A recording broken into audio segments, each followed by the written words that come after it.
Hello शख्स, मेरा नाम रणधीर प्रताप सिंह है और मैं आरा बिहार से हूँ। आज मैं आपको लाया हूँ अपने ब्रांड सबकल्चर से मिलाने। आपके दिमाग में क्या आता है अगर मैं आपसे कहूँ कॉलर एंड लीशेस? आप शायद कहें डॉग्स। मैं आपसे कहूँ ब्लाइंड फॉल्स, आप शायद कहें मैजिक शो। और मैं आपसे कहूँ हैंडकफ्स, तो आप शायद सोचे पुलिस। आप जो भी सोच रहे हैं बिल्कुल सही सोच रहे हैं, लेकिन हम कभी खुल के बात नहीं करते हैं इसके बारे में। तो आइए आज इसी टॉपिक पे थोड़ा सा खुल के बात करते हैं, क्योंकि मेरा ब्रांड इसी टॉपिक के बारे में है जो हम सब की लाइफ का बहुत ही नेचुरल और खास हिस्सा है, पर हम कभी खुल के बात नहीं करते। सबकल्चर की शुरुआत हुई जब मैं डिज़ाइनिंग की पढ़ाई कर रहा था। मैं इंटरनेशनल आइकॉन्स का बहुत ज़्यादा फ़ैन था, मैं उनसे बहुत ज़्यादा इंस्पायर्ड रहता था। मैं उनकी तरह हार्नेसेस, कॉर्सेट्स, लेटेक्स पहनना चाहता था, बट इंडिया में एक भी ऐसा ब्रांड नहीं था जो उनको बनाता हो। तो मैंने उस टाइम पे सोच लिया कि एक दिन मैं ऐसा ब्रांड बनाऊंगा जो थोड़ा सा डिफरेंट हो, बोल्ड हो। इसी तरीके से सबकल्चर की शुरुआत हुई बिकॉज आई डिसाइडेड कि मैं एक दिन अलग डिज़ाइनर बनूंगा, मैं लहंगा और चोली नहीं बनाऊंगा। सबकल्चर की शुरुआत हुई 2020 में और एक ऐसे ब्रांड का फाउंडेशन हुआ जो लोगों की इंडिविजुअलिटी को सेलिब्रेट करता हो, जो थोड़ा सा अलग हो, जो लाइफ में थोड़ा सा स्पाइस लाइक अलग एंगल दे। इसीलिए हम सबकल्चर में अबाउट 80+ प्रोडक्ट्स बनाते हैं, वेरियस कैटेगरीज, एंड इन सारे प्रोडक्ट्स की मैन्युफैक्चरिंग जयपुर के एक छोटे से गांव में होती है। सबकल्चर के साथ मेरा विजन ये है कि मैं सिर्फ प्रोडक्ट्स ही नहीं सेल करना चाहता, इसके साथ मैं एक सोसाइटी में और इंडियन मार्केट में एक कॉन्वर्सेशन की शुरुआत करना चाहता हूँ। So the vision of the brand is to take it from bedroom to boardroom and beyond. So everybody can feel powerful, they can express themselves. So here I am today with an ask of 7% equity in the brand Subculture in return of 50 lakh investment. So feel free, feel you, feel confident with Subculture. All right. क्या नाम बताया? Randhir Pratap Singh? Yes, officially it's Ranveer Singh though, but आप हैं जयपुर के? जयपुर में पिछले 6 साल से रह रहा हूँ, between Jaipur and Goa. But मैं हूँ, मेरा जन्म आरा बिहार में हुआ था। ओके। बट मैं इंडिया के अलग अलग शहरों में पड़ा बला हूँ because my whole family is in Indian Army. अच्छा। So I am the only colourful sheep. तो जयपुर को क्यों पकड़ा आपने? Why you had the option? कहीं भी रह सकते थे। अभी फैमिली कहाँ रहती? Then in Lucknow. तो आपने जयपुर को चूज किया? नहीं, मैं एक्चुअली निफ्ट की पढ़ाई कर रहा था, निफ्ट दिल्ली में। अच्छा। So I graduated in 2018 and then I got a campus placement and I was working for the company called Jaipur Rocks as a senior visual designer. अच्छा। तो मैं इसीलिए जयपुर शिफ्ट हुआ because when I was in college I had this idea कि मैं एक दिन ऐसा ब्रांड बनाऊंगा when I have time, confidence and money. Right. And that happened 6 years after because there was nobody doing it still after 6 years. अब कितने साल रहे आरा में?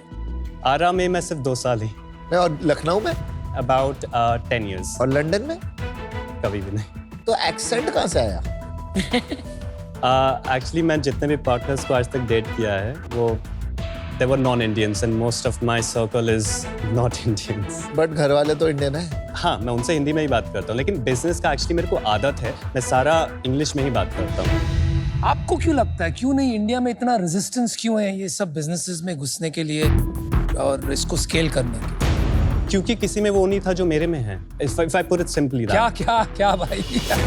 एक वो एनर्जी है कि मैं करूंगा, मैं एक अलग करूंगा, मैं एक अलग एक ब्रांड बनाऊंगा। क्या ऐसा है कि आपको डर नहीं लगता और सबको डर लगता है? मुझे डर नहीं लगता बिल्कुल। अगर कोई घर पे आके पत्थर फेंक दे या कुछ कर दे, ये कर दे, कर ही सकता है। पूरा फैमिली इंडियन आर्मी में है। There's a huge respect in the country for Indian Army. They can't do anything. Before we get to हम क्या सोचते हैं इस बिजनेस के बारे में, आप ये बताइए आपकी फैमिली क्या सोचती है ये बिजनेस के बारे में और आपकी एंट्री इस बिजनेस में? इंडियन कल्चर में होता ये है कि सब कुछ होता है बट हम उसके बारे में खुल के बात नहीं करते। सारा अंडर द टेबल होता है, राइट? तो मेरे फैमिली को पता है मैं क्या करता हूँ। They follow me on Instagram, they're very much updated to what I'm doing. But this is something we just don't talk about. What I talk about कि मैं अपनी बहनों से, मैं अपनी सिस्टर से, कजन से, उनसे बात करता हूँ because I think they can relate me more than what my parents can relate with me, the lifestyle that I have. 50% of India is women. Yes. So 50% of your consumers, I would say a higher percentage, should be women. But हमारे country में सबसे बड़ी problem ये है कि women don't talk. मेरा सबसे बड़ा सवाल ये था कि आपके बिजनेस के स्केल के बारे में तो हम बात कर रहे हैं, पर सबसे बड़ा स्केल तभी आएगा जब आप इस इम्पोर्टेंट कम्युनिटी को एजुकेट करके उन्हें बोलना सिखाएंगे, तो उसके बारे में आपके क्या विचार हैं? तो हम लोग सब कल्चर एक्सपीरियंस नाम का इवेंट भी करते हैं, जहाँ पे we inspired from Berghain and Berlin जैसी नाइट्स से, जो हम इंडिया में लाना चाहते हैं। तो अगर मैं हम बहुत ज़्यादा शुरू में ही करें तो लोग ऑफेंड हो जाते हैं। सो वी डू थोड़ा थोड़ा करके। So we have done bunch of editions Mumbai में, दिल्ली में, गोवा में, देहरादून में, और वहाँ पे हम करते ये हैं, हम इंटरनेशनल एक्ट्स बुलाते हैं बर्गाइन से, और हमारे पास स्ट्रिपर्स हैं, ट्रैक क्वींस हैं, there are lot of people, everybody is in latex and leather. We also have pop up, we also done in Goa, और लोग खरीदते हैं, लोग पहनते हैं। तो ये एक मार्केटिंग का काम करता है, एजुकेशन। में ज्यादा मेन आते हैं कि वुमेन आते हैं ये इवेंट्स में? जो आप ये इवेंट्स करते हैं फॉर एजुकेशन, कितने प्रतिशत लोग मेन होते हैं versus women? It's more about, I think 60% main हैं आपके और 40 वुमेन हैं। जो आपका अगर आप किसी क्लब, अगर आप किसी क्लब में भी जाओगे, I think there's a very general ratio in the country. Randhir, इस जर्नी में अभी आपको 4 साल हो गए, क्या चैलेंजेस आए? Challenges mainly I think I've had with big companies जैसे Meta and payment वो gateways. आपका अकाउंट बैन कर देते? तो अभी जैसे it gets shadow banned थोड़ा सा, जो मैं navigate करता हूँ इधर उधर, and मेरा 3-4 साल वैसे ही रहा है। ठीक है। But I think it's getting better and better and better. और सेकंड है पेमेंट गेटवे। तो शुरू में होता क्या था, जैसे रेजर पे हो गया, पेयू हो गया, मैं इन पे सब पे साइन अप करके 2-4 महीने मैंने इन पे रहा, उसके बाद बोलते कि we don't support your model of business, which is fine, I understand. But अभी इस टाइम पे I think it's gotten much better. Things are changing. It's changing. It's slowly changing because even they realize, what I've studied is even they realize there's a lot of money happening there. They can ignore a couple of brands, sexual wellness brands, a fetish brand, but then they're also losing money there. हमने काफी assumption कर लिया है, at least मैंने कर लिया, I don't know about others. आपके मुंह से अभी तक ये नहीं सुना है कि आपका बिजनेस एग्जैक्टली क्या है। क्या मैं एक बार पहले प्रोडक्ट्स दिखा हाँ सकता जी, हूँ? Please please. So we get more idea. हाँ जी, दिखाइए। Oh yeah. This way. Thank you. This is mine. Kink brand. India's homegrown kink brand. ये क्या है भाई? ये क्या है? सोच समझ के सिलेक्ट किया है। ये क्या सोच के सिलेक्ट किया है भाई? ये भी बता दे। ये सारे प्रोडक्ट यहीं बनते हैं? सारे जयपुर में बनते हैं सब। और आपकी खुद की फैसिलिटी है ये जयपुर में? नहीं, it's outsource, but I have trained them over the last 3-4 years. ये लोग ट्रेडिशनली लेदर के साथ ही काम करते हैं, और ये पूरी फैमिली है, द मैन, वाइफ, और इनको मैंने हार्नेसेस बनाना सिखाया। तो पहली बार the man of the house, when he was making the handcuffs, he was like, ये किसको बांधने के लिए है? Like we would do wings. It was very, because हम दोनों एक दूसरे के साथ कंफर्टेबल नहीं थे। उसके बाद जब वो कभी फ्लॉगर बनाते तो पूछते ये किसको मारने के लिए, right? So this was a kind of conversation we had. The wife of the husband, जब हम लोग लेदर ब्रालेट का कोई ऑर्डर होगा, so she would try it on herself, she would try the collars, so they know exactly what they are doing. तो आपके सबसे ज्यादा जो कस्टमर्स है, are they from the queer community? Yes. What % of your customers? It would be about 60. I thought so. आपके अंदाजे से queer community India में कितनी बड़ी होगी? Between 5-8%. तो 100 मिलियन लेकिन बदन उससे भी ज्यादा मैं आपको बता रहा हूँ कि बहुत सारे closeted Closet. And there lot of people जो एक्नॉलेज नहीं करते हैं। Closeted is one thing, there are people who do the stuff, लेकिन वो कभी मानते नहीं और मानेंगे भी नहीं कभी। रेवेन्यू एक बार आप बता देंगे, आपका बिजनेस रिजल्ट्स क्या रहे हैं पिछले कुछ सालों से? मैंने इस पे काम करना 2020 में चालू किया था। ठीक है। और 2021 में मैंने फरवरी में इसको लॉन्च किया। तो मेरा जो कैलकुलेशन मैं एक्चुअल कैलेंडर ईयर के हिसाब से नहीं करता हूँ, मैं फरवरी टू फरवरी हर साल मैंने अपने रखा। ठीक है, वैसे ही बता दीजिए। फॉर द फर्स्ट ईयर मेरा अबाउट 8 lakhs ऑन वेबसाइट था। ठीक है। और उसके बाद 2022 से 2023 इन बिटवीन 14-15 lakhs था। और उसके बाद for the next year 2019-20 lakhs, और इस टाइम पे मैं ऑलरेडी अभी 19-20 lakhs पे हूँ, सो आई एम प्रोजेक्टिंग 30 lakhs। उसमें से प्रॉफिट कितना कमाया आप? सब कुछ काट के 15 लाख बहुत आराम से। अच्छा, तो then why do you need an investor my friend? आप एक लाइफस्टाइल लिव कर रहे हो जो इंडिपेंडेंट है, आपकी चॉइस है, आप बड़े प्राउड हो उसको लेकर, as I can see from your demeanour. तो आप एक इन्वेस्टर का बोझ क्यों लेना चाहते हो? First, like I said, कि मैं designing और creative and I know exactly what I'm doing. लेकिन मैं finance, numbers में बिल्कुल भी अच्छा नहीं, मेरे को नहीं समझ में आता.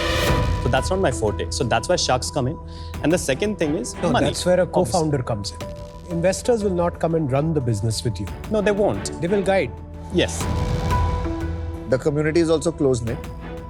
उसमें आपने कभी लिखा नहीं है looking for investors for my business. No, because I don't want to. Why? मैं openly ऐसे announcement नहीं करना चाह रहा हूँ कि हाँ ठीक है मेरे को अरे मेरे आपने business में आओ पैसा लगाओ. शार्क टैंक में तो आके इतना और ओपन हो national गए. So I'm television पे taking a होगा. chance here. Here I'm taking a big jump and a chance on the brand. लेकिन आप क्यों ओपनली बताना नहीं चाहते कि मुझे इन्वेस्टर चाहिए? अगर मैं आप खुल के किसी को बताओगे कि इन्वेस्टमेंट को लगता है कि आप थोड़े कमजोर हो, आपको पैसे की जरूरत है. I don't want anybody to think कि पैसे. ऐसा नहीं है यार. हम सारों ने पैसे रेस किए कभी ना कभी, पब्लिक मार्केट से, प्राइवेट मार्केट से. उसका मतलब हम वीक थोड़ना है. No, उसका of course. मतलब हमें स्ट्रांग बनना है. मैं एक हेल्थ पॉडकास्ट रन करती हूँ. मैंने LGBTQ+ पे एक पॉडकास्ट किया. इतना मुझे ट्रोल किया गया और इतने गंदे गंदे कमेंट्स आए, I can't tell you. So that shows that as a country हम अभी तक रेडी नहीं हैं.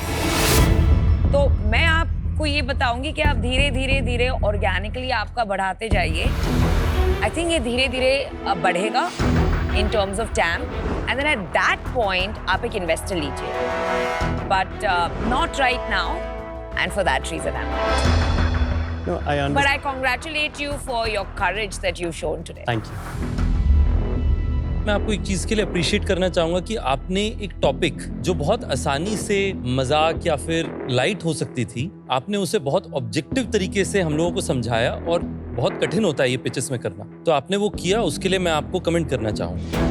मुझे लगता है कि आपके बिजनेस में जो आपने टाइम अभी परस्यू कर रहे हैं वो एक ग्रोइंग मार्केट है. उस मार्केट को ग्रो करने के लिए आपका मेन रिस्पॉन्सिबिलिटी कम्युनिटी ग्रो करने का है, rather than that of growing the business only. ये डुअल काम है आपका. आज मुझे लगता है कि आपके बिजनेस का टाइम थोड़ा सा लिमिटेड है. तो मुझे लगता है कि शायद आज मैं पूरी तरह से इवैल्यूएट डिटेल में कर नहीं पाया बिजनेस को. उस कारण से शायद आज मैं आउट होना चाहूँगा. पर मुझे लगता है कि जो आप काम कर रहे हैं बड़े ताकत का काम है, and I wish you all the very best. Thank you. तो मुझे लगता है कि जो सपने देखते हैं ना, वही दुनिया बदलते हैं. और आज चाहे आप पैसे लेने आए हो, अगर आप दुनिया की थोड़ी सी सोच चेंज करेंगे आज शार्क टैंक पे आने के बाद, that is also success in its own way. Yeah. आपका बिजनेस इंटरेस्टिंग है लेकिन अभी बहुत नीश है, और शायद ये बेटर रहेगा कि आप इसको इसी तरह से चलाते रहें कुछ देर के लिए, एक सर्टेन स्केल तक पहुंचाए, अपना कॉन्फिडेंस बढ़ाए कि अब ये थोड़ा बड़ा हो रहा है, और फिर एक राइट सेट ऑफ इन्वेस्टर्स को ढूंढे जो आपके साथ लॉन्ग टर्म के लिए अलाइन हो. पर आज इस डील से आई एम आउट. मुझे नहीं लगता कि आपको अभी तक ये पूरी तरह से समझ है what comes along with an investor. Financial investor comes with an expectation of a return within a certain time frame. और वो टाइम फ्रेम आपके बिजनेस प्लान्स को, आपकी छवि को, आपकी एंटायर आइडेंटिटी को और आपके पर्पस को थ्रेटन कर सकते हैं. तो मुझे यही लगता है very deeply that you should not take on an investor right now.